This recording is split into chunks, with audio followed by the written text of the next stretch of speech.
One of the issues around the major OEMs and NEPs press conferences at the start of this week has been around how they can support open systems, low-cost platforms in the network. And we're joined here now in the Kontron booth to talk a little bit about how this company can help them do that.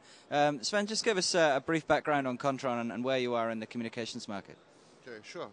Kontron is an embedded market leader for embedded computing in the telecom market as well in other industries like military and medical. We've been focusing on telecom-specific products such as ATCA and carrier-grade rack-mount server since 2005, primarily for ATCA, and in the past it was compact PCI. So we providing commercial off-the-shelf hardware components and platforms to help the major Tier 1 and Tier 2 telecom equipment manufacturers to accelerate their time to market. Okay, and ATCA is Advanced Telecom Computing Architecture, is that correct? That's correct. So it's primarily created around an open standard from the hardware perspective to provide components and systems which are specified within a PICMEC organization, so you can create a platform on a short turnaround time and get to market faster. And the OEMs and the NEPs, they come to you and they use your embedded systems in their systems? Is that your business model? Yeah, so we're talking about the economic downturn, and all the major telecom equipment manufacturers need to refocus, and their key focus is the application. They don't need to or want to get involved in all the hardware components and build it from scratch. So it makes absolutely economic sense to use available components such as general purpose processor blades or carrier-grade rack-mount server to build a platform, a telco platform, and so they can really focus on their core competency, and that's the application. Okay, and you just launched a product on Monday. I don't know if there's much you can tell us about that, but tell us what you can tell us about that. Okay, so we are following the Intel strategy in terms of the next generation compute blades. We have a very close relationship, and are in the process of getting the next generation compute blade into the works.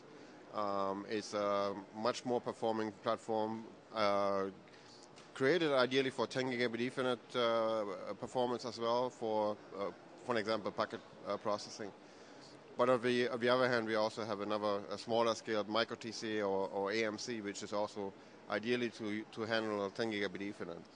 While we're moving towards a 40 gig backplane or 40 gig technology in ATCA, these type of components are more and more available in the market, and we are one of the first ones launching this product. And what drives the need for these components? Is it the amount of traffic and volume and the control plane that operators are looking at? Is that what's driving the need for those kind of scales and volumes you were talking about? Yeah, so it's primarily the performance increase.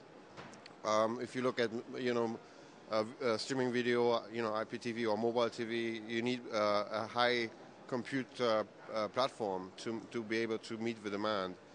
The TEM's basically thinking ahead 5 to 10 years, and they want to make sure they have enough horsepower in the platform to sustain this demand without changing the compute blade within every second year.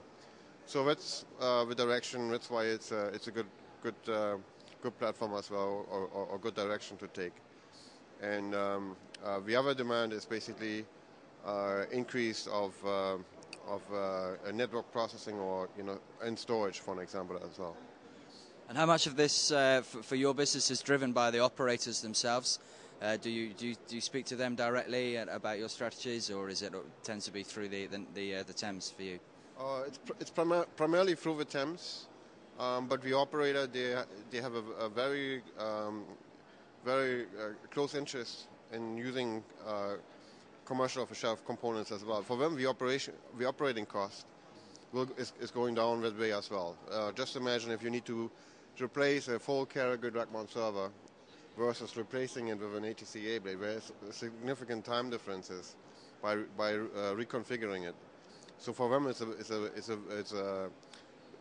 the maintenance windows are basically been used more sufficient by plugging in and removing a blade versus reconfiguring the whole rack with a new configuration.